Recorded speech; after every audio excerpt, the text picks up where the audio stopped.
안녕하세요. 그 민족의 대명절인 설을 보내면서 한동안 업로드를 못했었죠.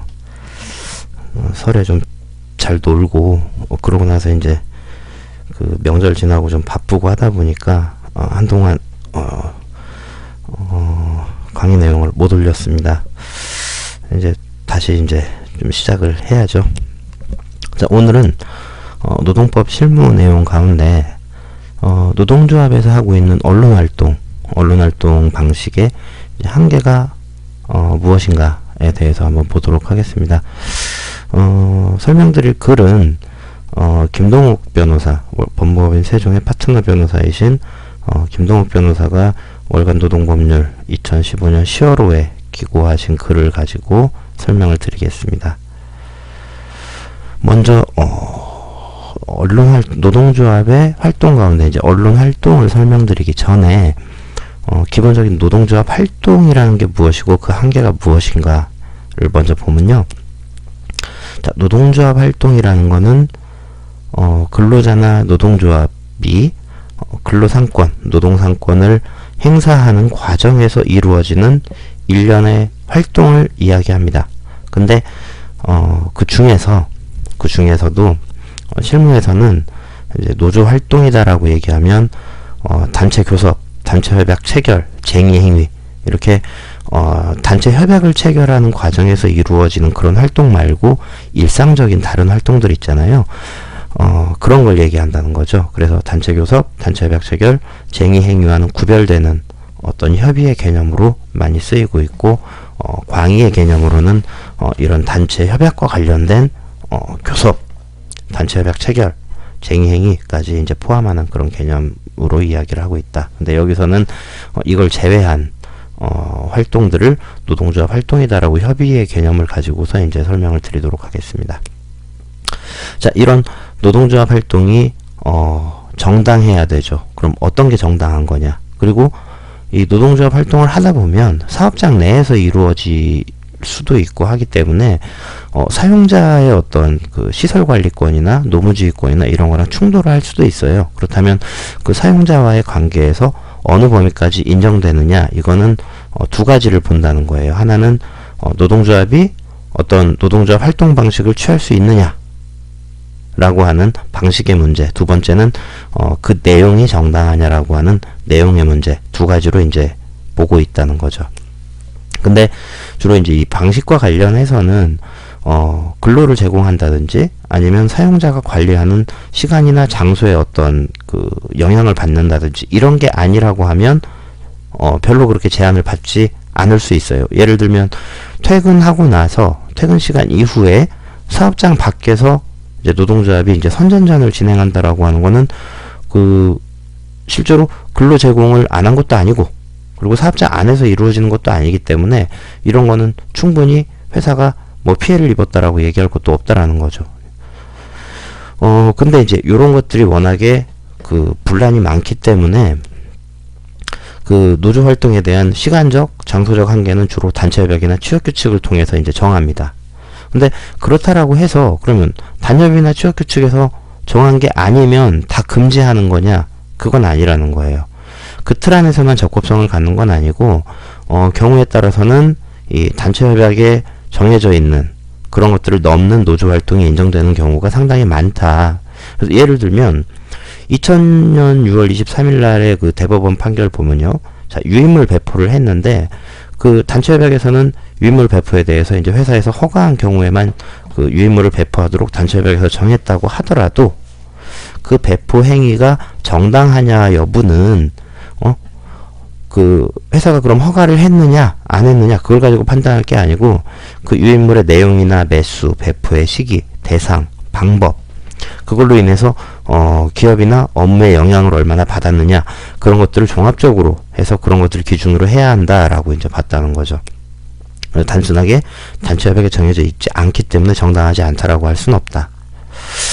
따라서 단체 협약이나 취업 규칙에 보장 조항이 없다는 이유로 무조건 부정할 수는 없고 단체 협약이나 취업 규칙의 취지에 대한 해석이 필요하다. 근데 그걸 해석하기 위해서는 사용자의 이 시설관리권과의 비교 형량을 해볼 필요가 있다라고 하는 겁니다. 그래서 그것 때문에 사용자가 피해를 받느냐, 만약에 피해를 받는데도 불구하고 단체 협약에 그런 내용이 없었다라고 하면 뭐 정당하지 못하겠지만, 회사가 피해 입은 게 전혀 없어요. 뭐 회사에 피해 줄 것도 아닌데 그게 단체 협약에 굳이 뭐 들어가 있을 필요는 없는 거잖아요. 그래서 그런 관점에서 좀 보실 필요가 있겠다. 자, 그러면 이제 그 중에서 노동조합이 하고 있는 언론활동에 대한 내용을 한번 볼게요. 언론활동의 내용적인 한계를 보면, 자, 노동조합 활동 중에서 대표적인 것이 이제 언론활동입니다. 그러니까 뭐 유해물 배포하고 뭔가 알리고 선전전하고 이런 것들 있잖아요. 근데 판례에서는요, 자, 노조 활동으로 배포된 문서의 내용 때문에 타인의 인격, 신용, 명예 등이 훼손, 실추되거나 그럴 염려가 있고, 또 문서의 사실관계 중에서 일부가 허위 또는 그 표현에 좀 과장되거나 왜곡된 점이 있다 손 치더라도 그 문서를 배포했던 목적이 타인의 권리나 이익 침해가 아니라 조합원들의 단결이나 근로조건의 유지, 근로자의 복지 증진, 뭐 기타 경제적, 사회적 지위 향상을 도모하기 위한 것이고, 그리고 여기가 중요합니다. 전체적인 문서 내용이 진실했다. 일부는 좀 과장되고 했지만 전체적으로 진실했다라고 하면 정당하다라고 이제 판결을 했어요. 여기서 중요한 게 이제 이 문서 내용이 전체적으로 진실하다. 이 부분이 이제 중요한 거죠. 그래서 또 다른 대법원 판례에서는 이제 이렇게 봤어요. 봐요. 자, 유해물 배포 행위가 비록 근로조건 개선을 목적으로 했다고 하더라도 목적은 인정하겠지만 그 내용이 아주 전체적으로 그냥 왜곡 또는 과장됐다. 그래서 경영진에 대해서 근거 없이 극도의 불신이나 증오심을 유발케 해서 직장 질서를 문란케 할 위협성이 있다고 하면 정당한 행위가 아니다라고 이제 본다는 거죠. 자, 그렇다면 법원은 유해물의 내용이나 취지, 배포 경위 등을 종합적으로 살펴서 노동조합의 언론활동 내용이 적법한지 여부를 판단하고 있다고 이제 볼 수 있겠죠. 중요한 건 문서의 전체적인 내용이 그러면 사실에서 크게 벗어났느냐, 그런 걸 본다라는 거죠. 자, 그 다음에 이제 언론활동의 그 방식상의 한계를 좀 보도록 할게요. 자, 과거의 노조의 언론활동은요, 주로 유인물을 배포하거나 집회를 하거나 이런 것들이 일반적이었어요. 근데 최근에는 인터넷이나 이런 것들을 많이 쓰죠. 그 유인물 배포하고 이런 것보다는 그 인터넷상에서 이제 홍보활동하는 게 더 많죠. 그러다 보니까 이제 사용자가 관리하고 있는 그 사내 인터넷망 있잖아요. 이거를 이용하는 노조 활동에 대한 분쟁이 늘어나고 있다. 근데 이 분쟁의 유형은 이제 크게 두 가지로 이렇게 나타나고 있다고 그래요. 하나는 사내 인터넷망을 이용해서 노조 활동을 하는 게 노조의 권리냐. 두 번째는 그 인터넷에 올라온 정보나 의견이 그 노조 활동의 내용적 한계를 넘는 거냐. 이 두 가지인데, 요 두 번째, 내용적인 한계를 넘느냐 아니냐에 대한 부분은 앞에서 본 그 판례 법리를 통해서 해결하면 된다는 거죠. 여기 보시면은 그 내용이 전체적으로 진실하냐, 이제 요걸 가지고 이제 판단하면 될 거고, 추가적으로 요 첫 번째, 사내 인터넷망을 이용해서 노조 활동을 하는 게 그럼, 당연한 노조의 권리인가? 이제 요 부분을 한번 보면요. 법원의 판결이 하나 있어요. 자, 사내 전산망에다가 노조 홍보물을 게시하는 행위, 그리고 전산망의 메일 송수신, 그러니까 메일 기능을 이용해서 회사 메일이겠죠. 그걸 이용해서 노조 활동을 하는 걸 금지했어요, 회사가. 그리고 근무 시간 중에는 사내 전산망으로 노조 홈페이지에 접속하는 거를 차단했어요. 그러니까 노조가 그거를 금지하는 가처분을 구했죠. 그거에 대해서 법원에서는, 자, 조합 활동을 허용하지 않는 건 회사 전산망에 대한 시설관리권에 기한 합리적 범위 내의 제약이다. 그래서 회사 전산망에 대한 시설관리권을 지키기 위해서 회사의 권리를 행사하는 차원에서 그 범위 내에서 제약을 한 거기 때문에 이건 조합활동권을 침해하는 게 아니다라고 이제 판단을 했습니다. 그렇게 판단한 근거는 첫째는 회사 전산망을 이용한 노조 활동을 인정하는 그런 취지의 취업규칙이나 단체협약이 없었고, 뭐 그런 취지의 관행이나 사용자의 승낙도 없었다. 두 번째. 자, 그렇다면 회사는 그 전산망이라고 하는 거는 회사가 자기의 영업을 하려고 설치한 시설이고 회사 소유다.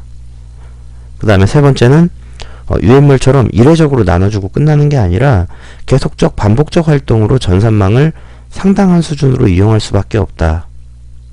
그러니까 이게 유해물도 나눠주고 보관하면 계속 남아있는데, 그러니까 나눠주고 끝나는 게 아니라 요거는 글을 올려놓으면 이후에도 계속 볼 수 있지 않느냐, 이제 그 얘기인 것 같아요.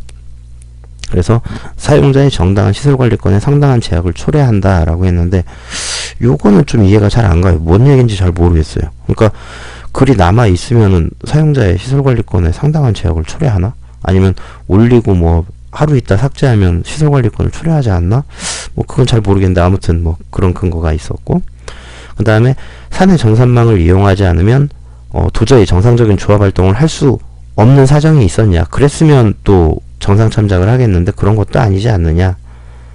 이제 그렇게 그런 근거로 회사가 이 전산망을 차단하고 회사 전산망을 통해서 노조 활동을 하지 못하도록 한 거는 시설관리권에 기한 정당한 제한이다 라고 이제 판단을 했죠. 또 다른 걸로는 노조가 이제 근본적으로 회사가 이렇게 금지하고 하는 거는 언론 출판의 자유나 알 권리를 침해했다라는 주장이 있었는데, 이거에 대해서 법원은 자, 그 노조의 그런 기본권 때문에 노조가 회사 소유의 전산망을 회사의 허용 범위를 넘어서 이용할 구체적인 권리가 도출된다고 볼 수는 없다. 그러니까 언론 출판의 자유나 알 권리는 있지만 그걸 가지고 회사 전산망을 쓰는 거는 이거는 전혀 이게 앞뒤 관계가 안 맞는다. 다른 방법도 많은데 왜 굳이 이걸 쓰느냐. 이건 논리의 비약이다라고 요 부분도 기각을 했습니다. 자, 내용을 보면 이제 이 법원 판결에 대한 평가를 이제 하신 걸 보면, 자, 헌법재판소는 근로상권, 노동상권에 대해서 사회권적인 성격을 가진 자유권적 기본권이라고 이제 보고 있어요. 자, 자유권적 기본권을 가진 근로상권, 그러니까 자유권적 기본권인 근로상권은 국가적인 주관적 공권이라는 거예요. 그 무슨 얘기냐면 국가에 대해서 그 개인이, 그 당사자들이 국가에 대해서 자기의 권리를 주장할 수 있는 자기의 권리를 주장할 수 있는 그런 권리라는 거죠. 그래서 국가로 하여금 근로상권의 행사를 방해하지 말라는 걸 청구할 수 있는 권리이지, 그런 근로상권으로부터 사용자한테 네가 이런 특정한 행위를 우리한테 해줘야 돼라고 청구할 수 있는 그런 권리가 당연히 발생한다고 볼 수는 없는 거다. 그러니까 근로자들의 근로상권을 지켜주기 위해서 사용자한테 뭘 요구할 수 있느냐, 그건 아니다. 거기에는 인과관계가 충분히 있어야 된다라는 거죠. 따라서 근로상권을 기초로 제정된 노조법 혹은 노조법의 근거를 둔 뭐 단체 협약, 취업 규칙 이런 거에 그 청구권의 근거가 있다라고 하면 그걸 근거로 사용자한테 특정한 노조 활동에 대해서 보장해 줄 걸 요구할 수 있는 권리가 발생한다고 봐야 된다. 그게 없으면 사용자한테 그걸 요구할 수 없다라고 보는 게 맞다는 거죠. 근데 사업장 사정이나 이런 걸 봤을 때 그걸 요구할 수밖에 없는 그런 상황이 인정된다라고 하면 그런 사업장 사정 등을 고려해서 노조 활동을 보장하기 위해서 필요 불가결, 어쩔 수 없는 그런 청구권 등은 인정될 수 있겠지만 원칙적으로는 그런 근거가 없다라고 하면 사용자의 시설관리권을 침해할 수 있도록 하는 그런 청구권은 원칙적으로 무에서 이렇게 만들어지진 않는다. 그건 협약이나 그런 거에 근거가 있어야만 가능하다 라면서 이 판결의 결정에 대한 평가를 긍정적으로 하고 계십니다. 그래서 이런 부분들을 좀 감안해서 그 노조 활동이나 이런 거에 대한 내용들은 단체 협약을 통해서 하나씩 따내셔야 돼요. 그래서 이제 그 과정에서 이제 얻어나갈 수 있도록 하는 게 가장 안전하다라는 말씀을 드리면서 마치도록 하겠습니다. 감사합니다.